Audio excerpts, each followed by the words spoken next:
something bad to us, we are going to do things to you that have never been done before.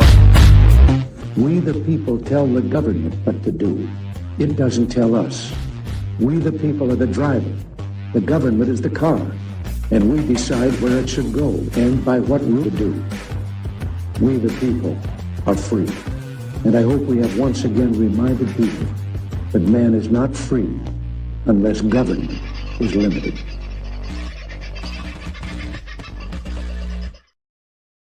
Hello, beautiful people. How are you?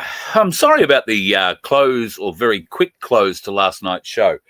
Tonight's show will explain a little bit more about that. And I need your help if you happen to be in the southeast Queensland area. Not so much me, pardon me, but a very good friend of the show needs a little help. So we'll get into that very shortly. Silver prices going back up again. Our Byron Bob's still here if you are interested. We have Byron Bob's in this magnificent little presentation pack. Vince has, I think, printed another 10. I've got to go to the post office and collect the new ones that he sent me. I believe that they'll be there tomorrow. So fingers crossed, I'll get there tomorrow and we'll post out the orders that we currently have. But if you are interested, folks, email me, carl@vofhq.com. The price of silver is going back up again from its low, let's call it. It had a bit of a crawlback, if that's what you want to call it, in the last couple of days. And right now it's sitting just under $73 at ainsleyBullion.com.au, $72.95. So it's been down into the 70s, and today it's showing, well, a little bit of strength coming back up. Why?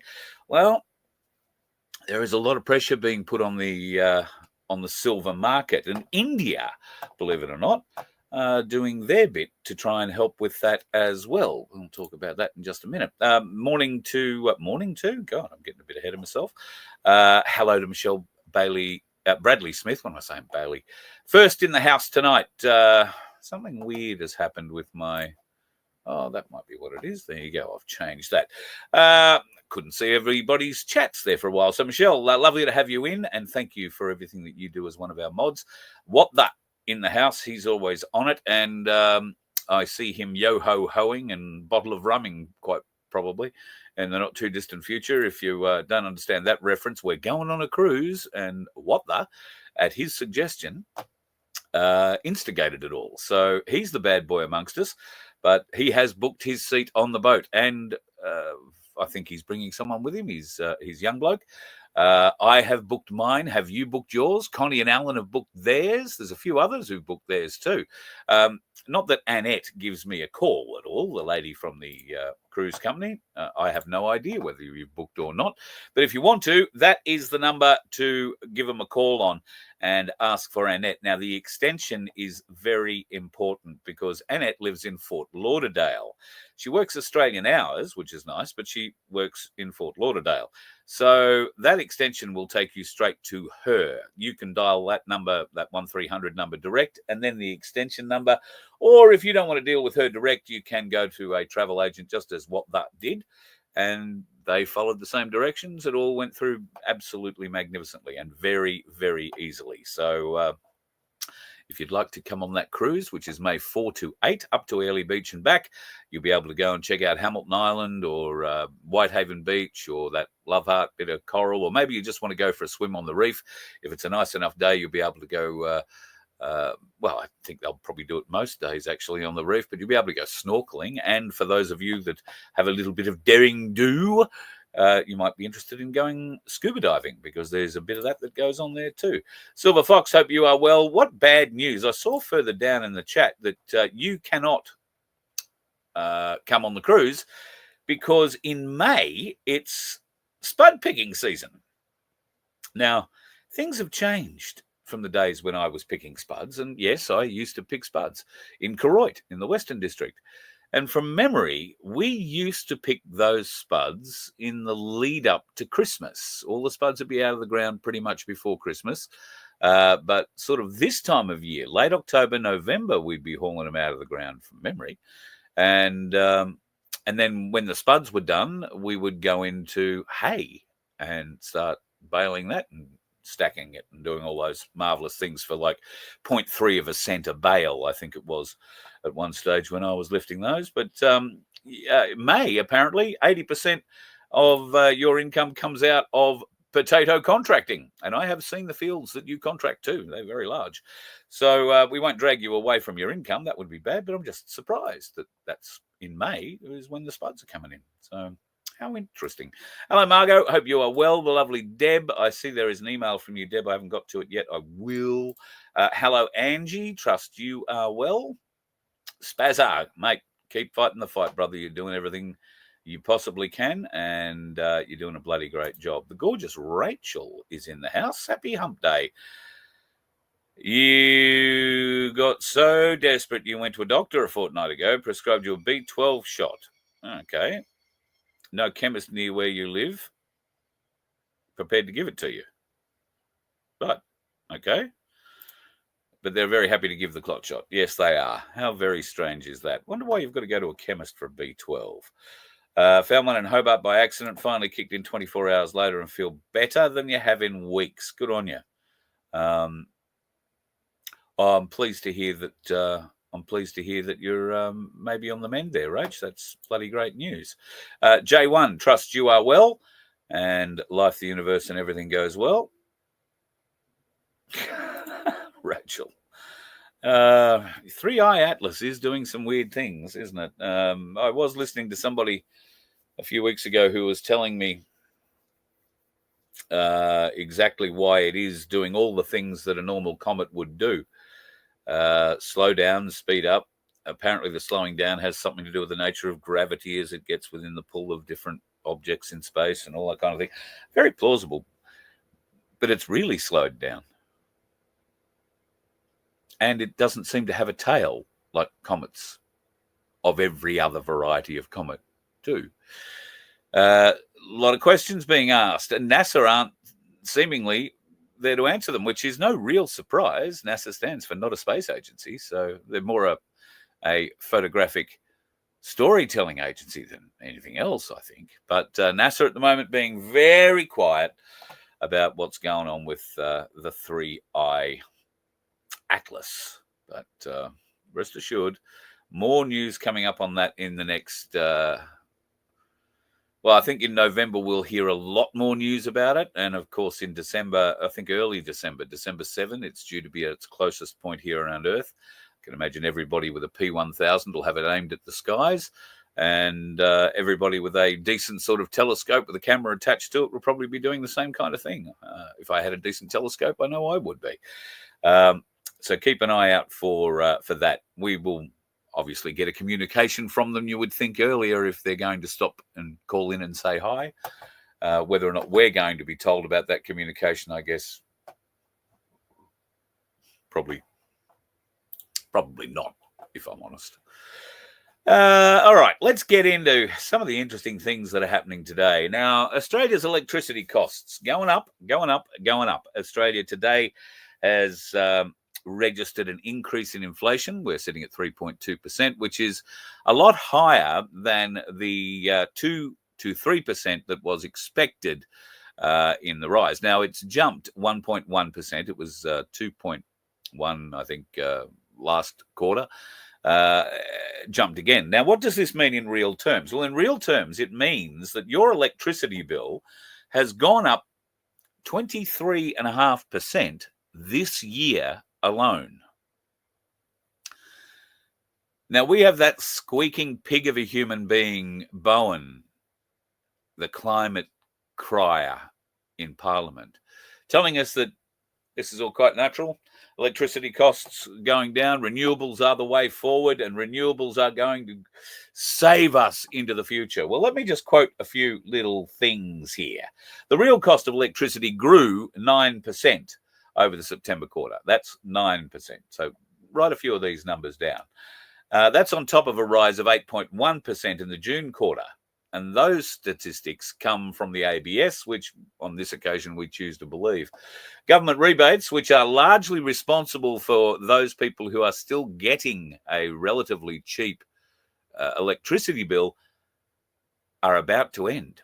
in many cases, they have already ended, which is why people's bills are going through the roof. So if you were silly enough to go and get your $1,000 rebate from the government in Queensland, I think it was, to go and put these solar panels on your roof and to, be involved with the renewables, it's all going to be a marvelous thing.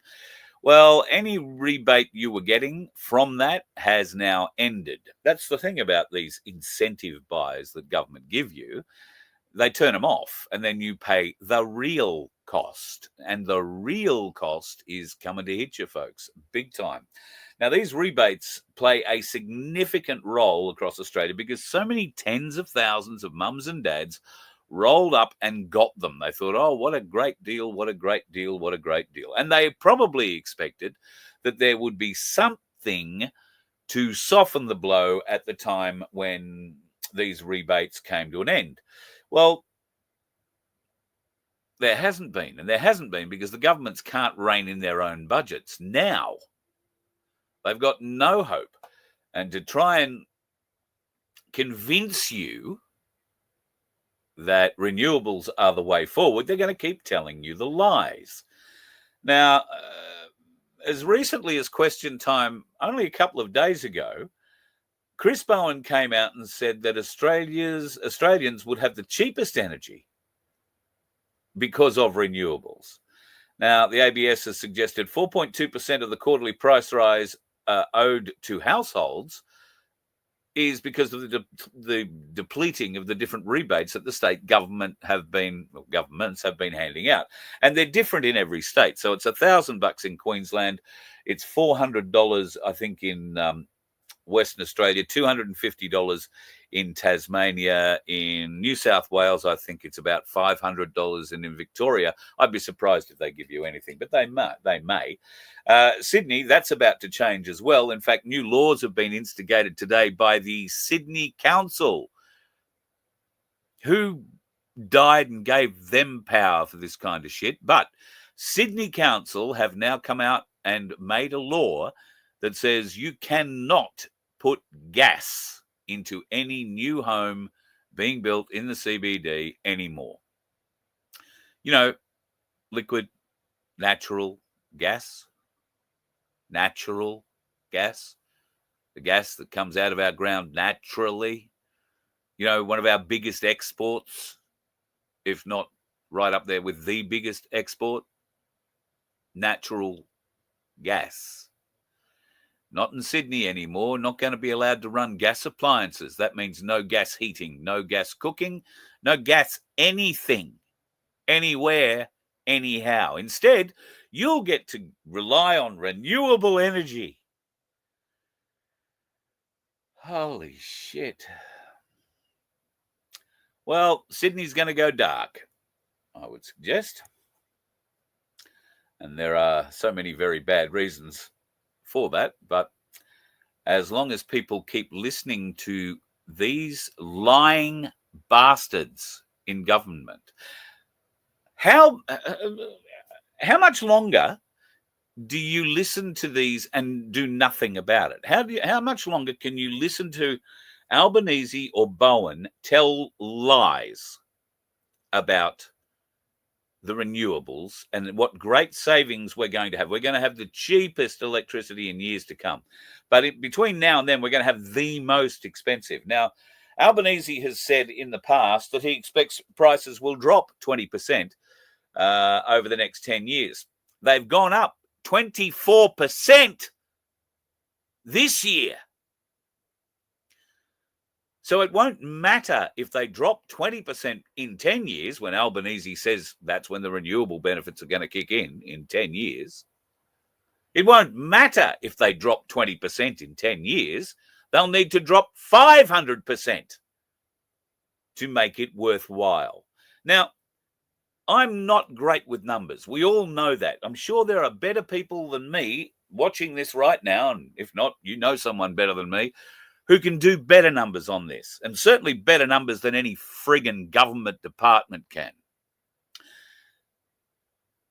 We are being lied to directly to our faces by that snot of a fucking human being, Chris Bowen. I mean, fair income I've wiped better things off my ass than that prick. The lying, thieving little hound who will no doubt rest comfortably when he retires from politics in some comfy little job where he can still run around being a climate alarmist. These people need to be stopped, folks. And just saying, oh, well, what do we do about it, isn't good enough. These people are lying to our faces repeatedly, and we seem to be okay with that. Are you okay with that? Really? Okay, what do you do, I hear you say? Well, I'm not okay with it, but what can I do about it? I'm only one person. Well, start writing. Start writing to your local member, and if he's one of these climate criers, then start calling them out too. Start holding events in your town and area against these climate criers. And all you need is the figures. At best, Albanese is saying that we're going to get 20% less in our cost of electricity in 10 years' time. But it's gone up 24% this year alone so far. Do you think it won't go up the same next year when more rebates end? It'll go up another 30, 40, 50% before the end of 2026-27 financial year, guaranteed. By then, none of us will care because we won't be able to afford it. Anybody who is living off the government tit, and that doesn't mean you've got to be on the dole, nearly 80% of this nation owes its living to the friggin' government. I guess that's a good way to stop you resisting, isn't it? Because you've got your government job, you've got your government pension. All you've got to do is turn a blind eye to the absolute fuckery and bullshit that the government do, and you, being a worker for them, facilitate. How does our country win? How do we, the people, get a win when 80% of the people employed by the government are not likely to ever rock the boat? This has been a design of governments around the world, particularly the leftard communist bastards that we have been inflicted with here and in many other countries around the world. This is what they do. They engineer a socialist state. They engineer a state dependent on the state. Whether that be for your actual work, or if you weren't smart enough to get the government job, or you're too smart to take a government job, or you're just not able, like me, to function in any kind of a government job, then you'll probably wind up taking the dole, which would make you equally as reticent.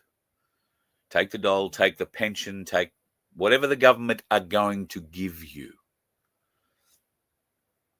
And that's what they're driving us all to, because they'll happily give it. You will own nothing and you will be happy. And this is how they drive us to it, folks.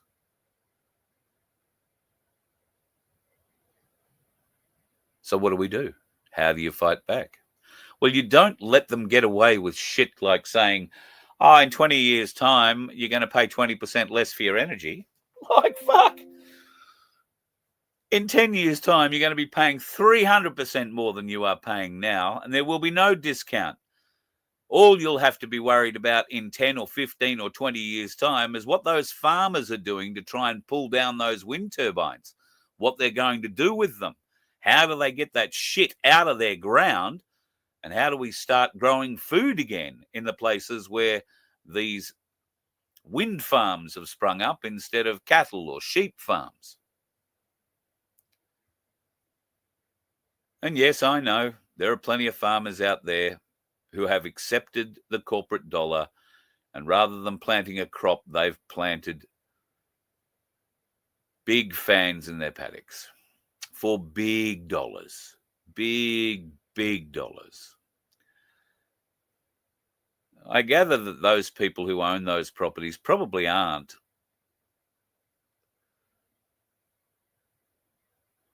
long-term, multi-generational farmers. And if they are, then this generation is sick and tired of it and wants out. And they don't really care. They're happy to take the money and run. That's a sad indictment, but they've made farming such a difficult practice here in this country that I'm not really surprised. They give the farmers plenty of incentive not to grow cows or sheep, but to grow wind turbines or solar panel farms, which I have to say about the most disgusting thing I've ever seen on the side of a road. Acres and acres and acres and acres of solar panel. Absolutely disgusting. And supplies enough power to run maybe a shearing shed for half a day. Where is the economy in that? Where is the intelligence in that? There is no intelligence. There is no economy. There is just graft and corruption. That's all. From government all the way through. Graft and friggin' corruption.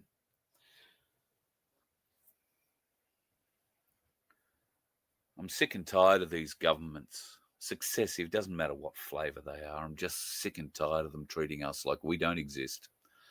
And then they gaslight us by telling us lies about how much things are going to be improved in the near future, while ramming the prices up, bending us over, and splitting us so hard our front teeth are falling out.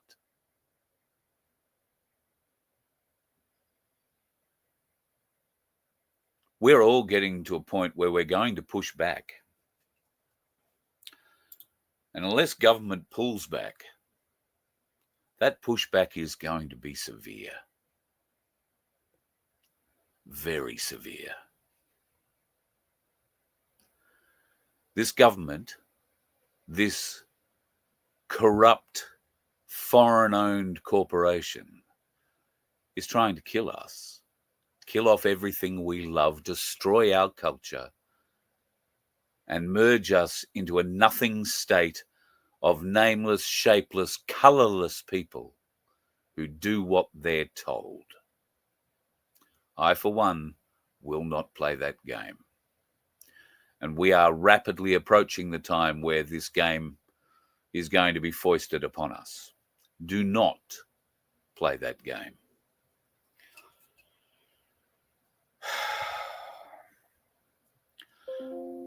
Patriot. Interesting, you put a battery in, solar, you're effectively off the grid. Yip-yah, that's great. What happens when you get 4 days rain? I was recently living on a property that had a $150,000 solar system on it, big batteries, all that kind of thing. We live in southeast Queensland, rains for 4 days, no power. No power. 4 overcast days, $150,000 system, 4 overcast days, no power. Now, there was a bit of drain on it, admittedly. So maybe if it didn't have a couple of big items that were draining, maybe 6 or 8 days. But I've been in Queensland where we haven't seen the sun much for 3 weeks at certain times of the year.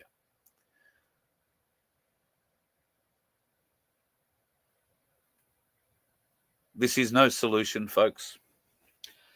And I think we know that.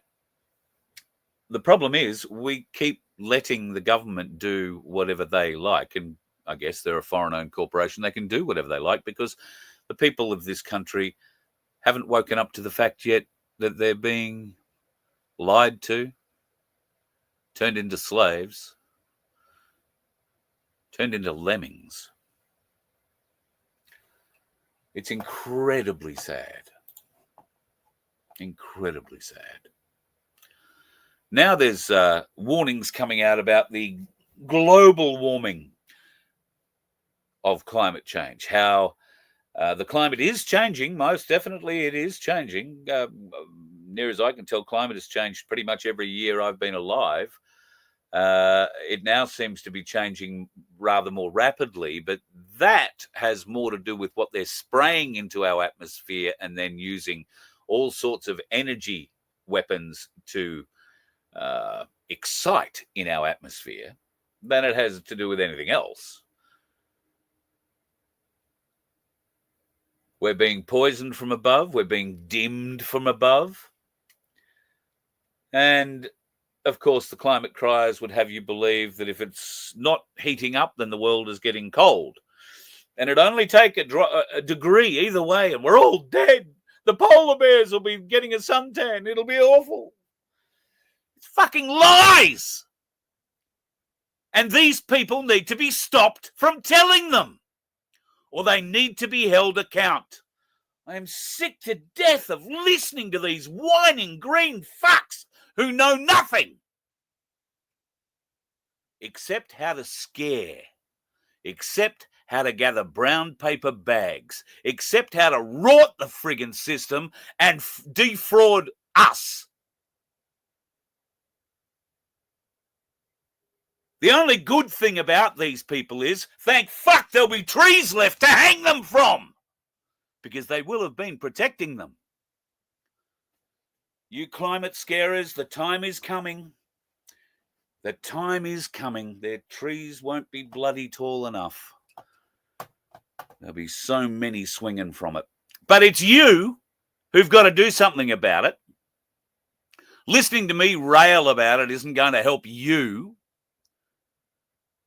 We need to get behind blokes like Wade from Billboard Battalion. Get behind the farmers who do have a brain and are actually growing things that will feed the nation rather than drive it fucking broke with electricity bills.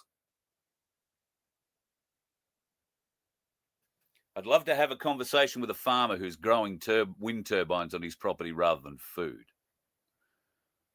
I'd really like to have that conversation.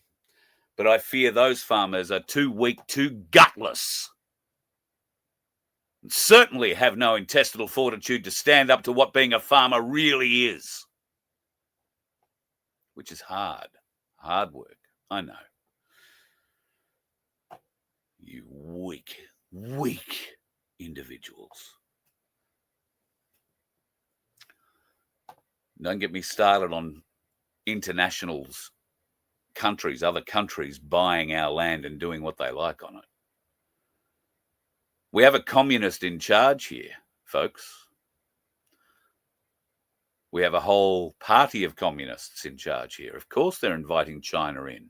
Of course they're letting China buy up as much land as they like. In fact, the only bit of land that they don't want China to buy is the port of Darwin, which America has put a huge amount of pressure on that fuckwit Albanese in his Joy Division T-shirt, the one he didn't want you and I to see wearing. And in fact, he asked the media not to photograph him while he was walking down the steps in his Joy Division T-shirt.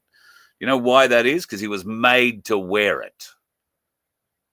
And what's the Joy Division all about? Well, it was a 90s band, sure, but the Joy Division was the Jewish women who were put to work as prostitutes inside the concentration camps for the Nazis. And the Nazis called them the Joy Division. That's where the name came from. Now, why would Albanese be made to wear on his trip back from America, where he just apparently had a very successful meeting with Donald John Trump? Why would he be wearing that T-shirt on the way back? For the connotations of it, of course. Folks, communism is real and it has to be stopped. I don't know if you've ever been to a communist country, but I can tell you I have. I've been to East Germany.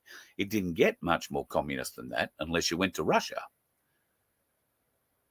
But East Germany, I shit you not, was like living in black and white.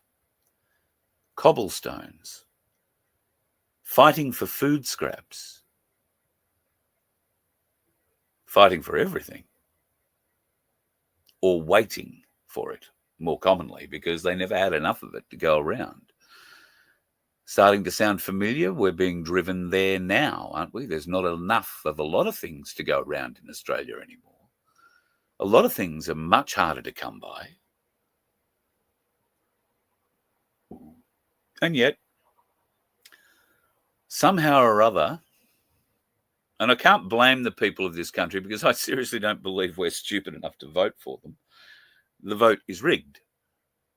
But these people get back in. and it doesn't matter which lot get in, the foreign-owned corporation is here to screw us all.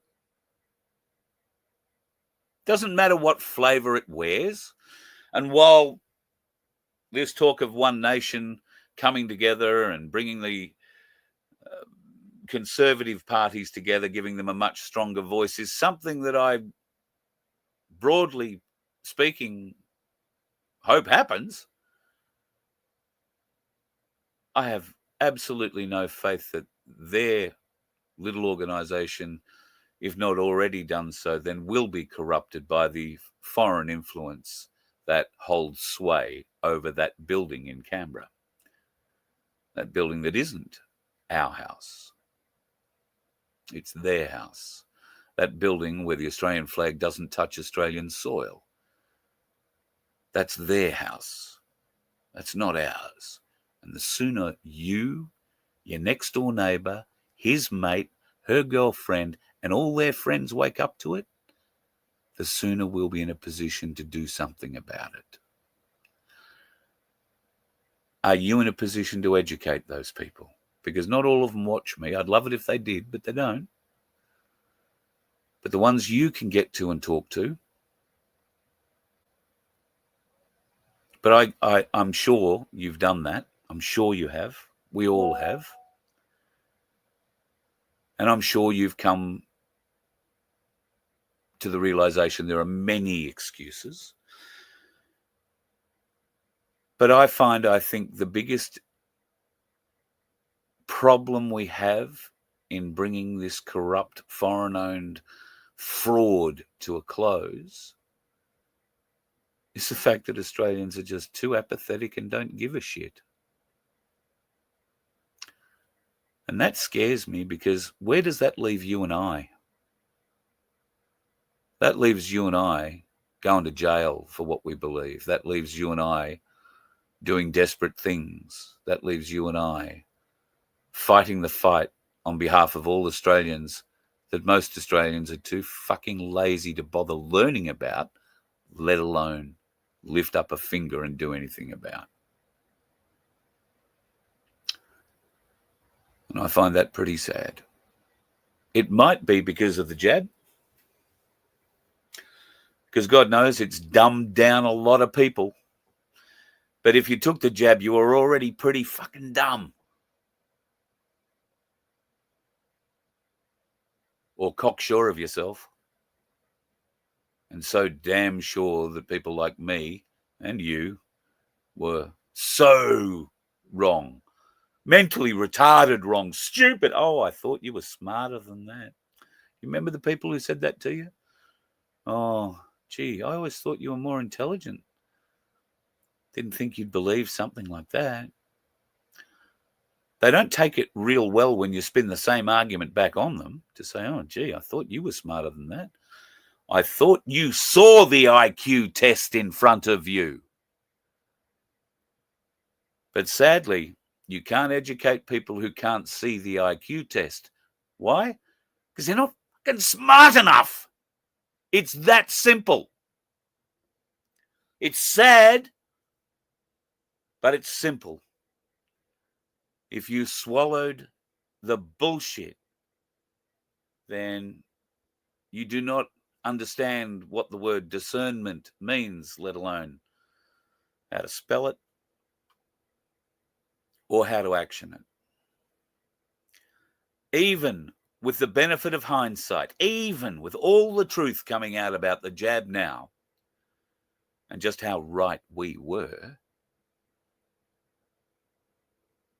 many of these people just, oh, well. Or they don't want to talk about it because it scares them.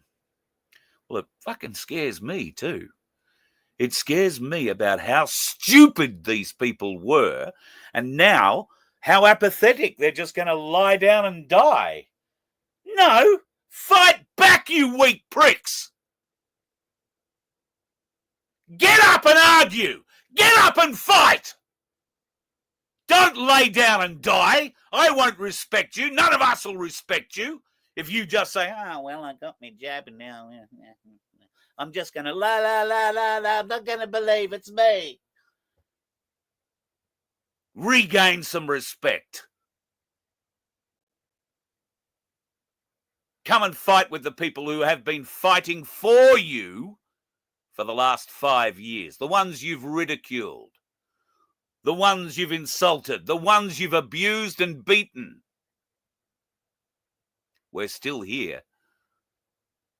And a great many of us are still offering to help you, though for the life of me, I don't understand why. I guess it's because God says we should forgive. Turn the other cheek. Well, our cheeks have been turned. The olive branch has been offered. It now takes just a modicum, only a tiny amount of testicular fortitude to stand up and join us. And okay, there are many of you that don't have testicles. Well, ovary fortitude then. We need you people to get angry about what's been done to you, because we seem to be more angry and upset about what's been done to you than you are. And quite frankly, I'm getting bored with that. There seems to be no point in worrying about imbeciles who can't be worried about themselves. So prove to me you're not a fucking imbecile. Prove to me you can use logic. Prove to me you can understand and utilize discernment in an argument. Prove to me, instead of losing half a brain, you've grown one since the jab.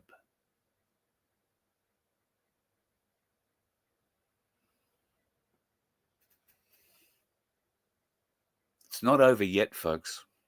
There's a lot more of you going to die.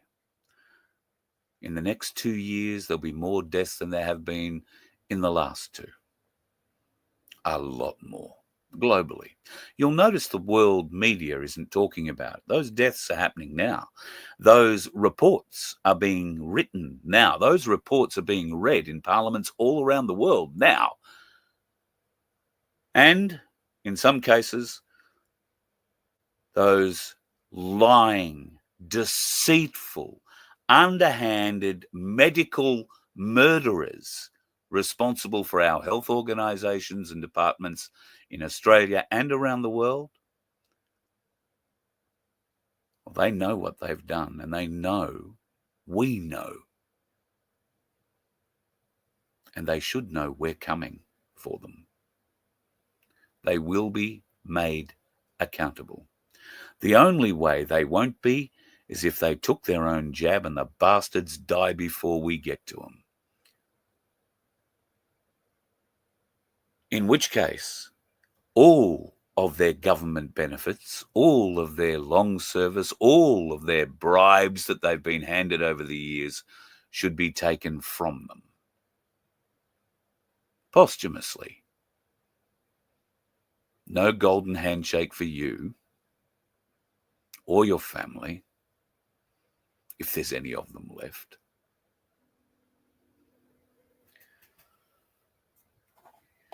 I'm sick to death of this bloody shit going on and listening to these whining bastards in Parliament tell us lies on a daily basis with an unquestioning media and what appears to be, apart from a small group of us, an unquestioning public. They just nod their heads and say, oh, yeah. So my power's going to go up another 25% in the next 8 to 10 months, is it? Okay. Gio, what happens if I lose my job?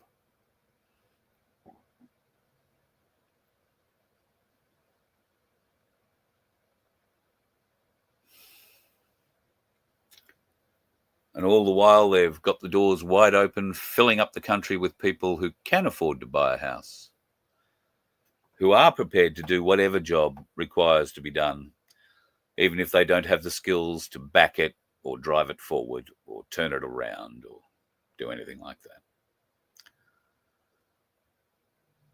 even if they're coming to live in Sydney and work out of their native country by phone. Hello? Didn't Telstra, and this is, I mean, I'm going to use Telstra as an example, but there are so many other big companies who've done this.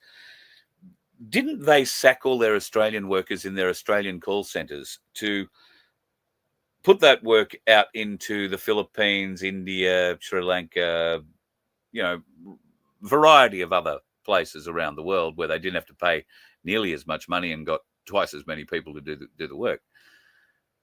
How does that work when those people now take advantage of the Australian government's largesse and they accept a ticket to Australia and a house in Parramatta? They don't have to give their job up. They're still working for Telstra in India via the phone, but they happen to be living in Parramatta.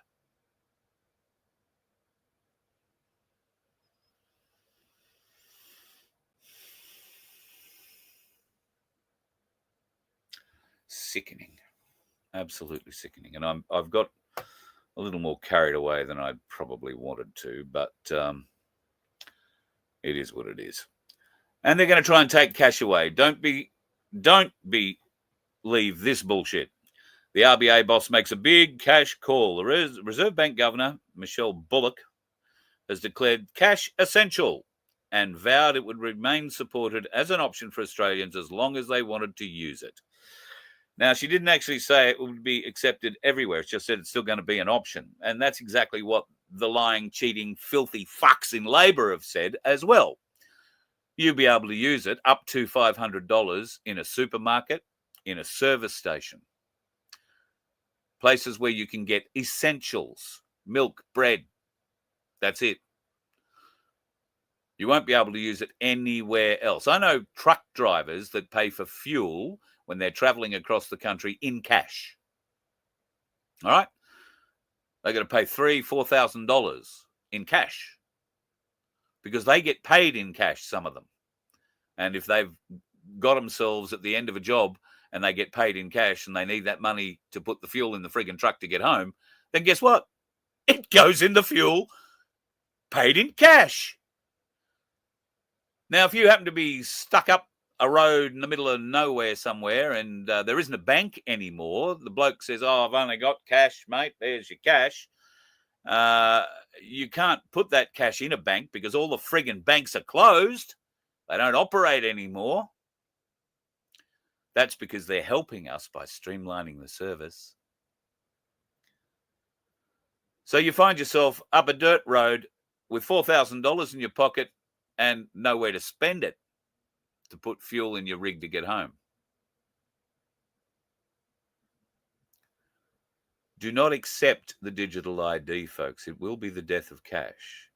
Do not ever accept from a business that they do not accept cash. If that business does not accept cash, do not do business with that business. And I know at times that can be a pain in the ass. In fact, I had that happen to me a matter of 2 weeks ago. I was looking for a part for the bus and we've got that. And it was a few $100s. And I went to hand them cash. Oh, no, we don't take cash. I said, what do you mean you don't take cash? Oh, no, we don't accept cash, just card only. I said, doesn't your boss trust you? And this woman looked at me like, what? I said, does he think you're a thief? Have you got thieves working for you here? No.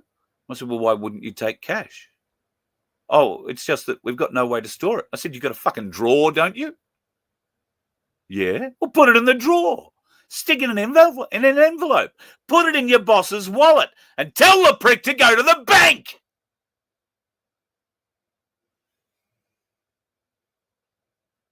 Needless to say, I didn't buy what I needed there. But I made it very clear, both there and on their website, that until they accept cash, I would encourage nobody to shop with them. I don't think they care. I don't think businesses care. Although they do get a bit snotty when you do a Google review on them. So my advice to you folks is don't get upright, yelly and nasty in the store, because unlike me, you probably aren't prepared to protect yourself in that way, in that regard. And I make a hell of a noise. Go and do a Google review. If you find a business that will not accept cash, give them the lowest marking and give them a rocket up their ring in the comment. If businesses think they can stop the people from using cash, make them think again. And when this starts, and maybe it has already started, and I haven't even spoken to Vince about this, but I want to start a register of businesses that do not accept cash. And then we're going to start promoting those businesses to themselves rather broadly. But you will always have access to that. And if you're in a town somewhere, we will give you a list of the businesses that will not accept your cash. As long as you can help provide us those business details, which will be easy to do. We'll set up an email address for it. But yeah, that's a bit of what we need to do going forward. And these horrible, horrible, horrible liars that sit there and stare into a camera, pretend they're doing the right thing for this country, and just tell lies. Like, oh yeah, renewables are going to save you 20%, be the cheapest electricity you've ever had. And our power's gone up 23.6% in 8 months. And it's showing no signs of slowing down. All your rebates will be gone across this nation by June, end of June next year. Then the true cost of power will become very clear to everybody. And like that bunch of leftards in Sydney, you won't be able to defray that electricity cost with gas. A lot cheaper, in theory, although gas has gone up as well. But they're forcing you now in Sydney to build everything electric. Electric. Because it's going to save the country. Jesus. It's not going to do any such friggin' thing. Now, I wanted to talk about a couple of things last night. They're probably still not relevant, not as relevant as they once were.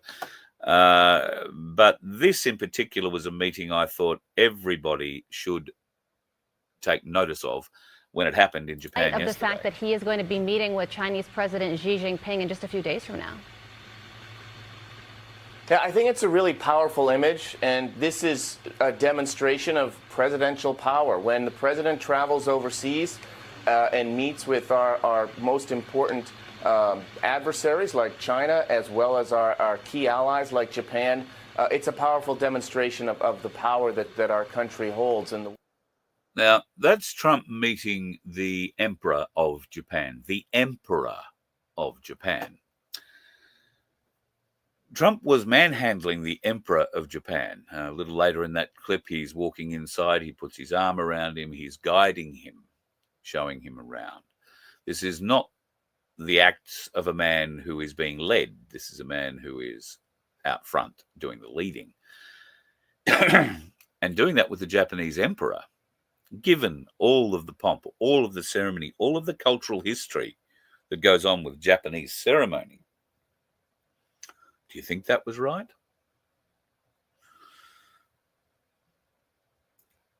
I think what's happening at the moment, and has been happening for the last little while, as Trump is running around telling world leaders exactly what's happening. I'm very hopeful that in the next week and a bit, we should start seeing some fairly significant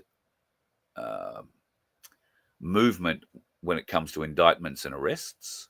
And in fact, John Podesta it's claimed will be one of the first arrests made in early November. And that will be a trigger for something that comes next. Now, that something that comes next will have a lot to do with global arrests, apparently. It'll also have a lot to do with the global financial market, which is going to, from all intents and purposes, have another cough, splutter, and possibly fall over and do all the things that we've been hoping it was going to do for a long time. But as with anything, dates is not something I'm really keen to give you. Just watch out for November, and I reckon we'll be saying at the end of November, well, wasn't that a nice month? I hope not. I pray that we start seeing things in a public sense that you and I can really sink our teeth into and agree and acknowledge that, yes, maybe things are actually happening. And I know that things are actually happening in Australia because there are some immensely intelligent people who are getting out and about and starting to make all sorts of interesting videos, including this wonderful. So a lot of people like to go on about, white privilege, white fellas, they get all this privilege and stuff like that. And one thing I just need to say about that is, see my ear? It's swollen, okay, my earlobe. Painful. So I rang after hours, they texted me the script, they put CTG on there, and I went up and got their prescription pronto for free. And I've seen a lot of white people lining up, paying for theirs. So, what white privilege? Is it only me that can't see it? It's our white privilege. We get to pay. That's how good it is. And I don't begrudge anybody who doesn't have to pay. I just want to know why I have to pay, why you have to pay. I mean, why can't we all not pay? We've been talking about surveillance in this program for years and the various different ways that they have been surveilling us, from the multiple cameras mounted on poles, every other pole down our main streets, to the more covert ways that they do it with little spy cams inside businesses that they can access and all sorts of other things. Well, turns out there's going to be some new ways for them to help us, not spy on us, help us. It will keep us safe. They are going to be doing all of these things for our benefit, folks. It's going to keep us safe and will make everything, our community, so much more livable. If only you would allow them to install this little thing on your roof. The concept of drone as first responder is that you will be able to send drones in the first instance as soon as a call comes in order to give us an understanding of what's going on in the ground.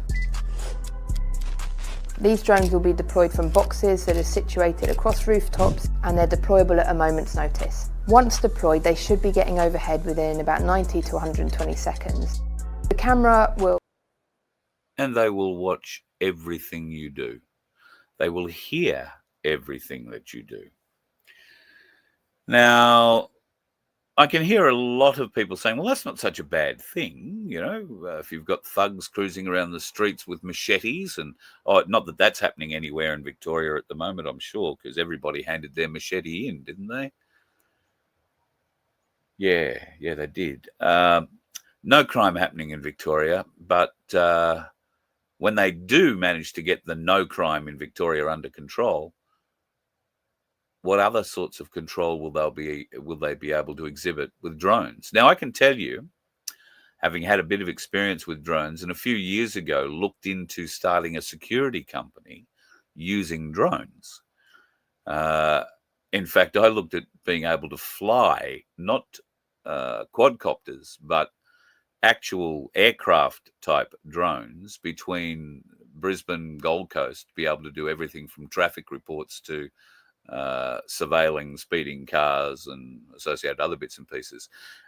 More static drones that could be used over things like car yards, which were being relentlessly keyed at the time, cars being keyed and all that kind of stuff. It can all be done. We could do that 15 years ago. What we could do today with the drones of today are a lot more interesting. And the level of surveillance is a lot deeper.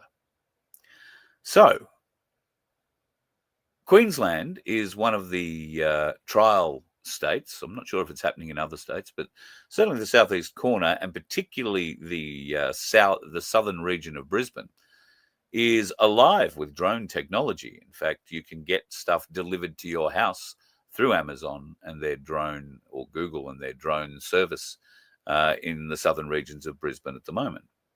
And people get very excited. You know, they all race out onto their lawn and look up.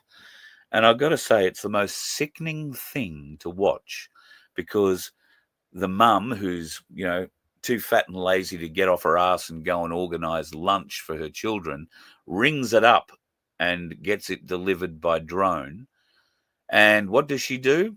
Well, at least she gets off her fat ass and gets her kids off their asses, at least into the front yard, so we can all gather around and look up at the food being delivered to us. Salvation cometh from the sky. They're being trained. You're being trained if you're accepting this as a great way to get shit to your place.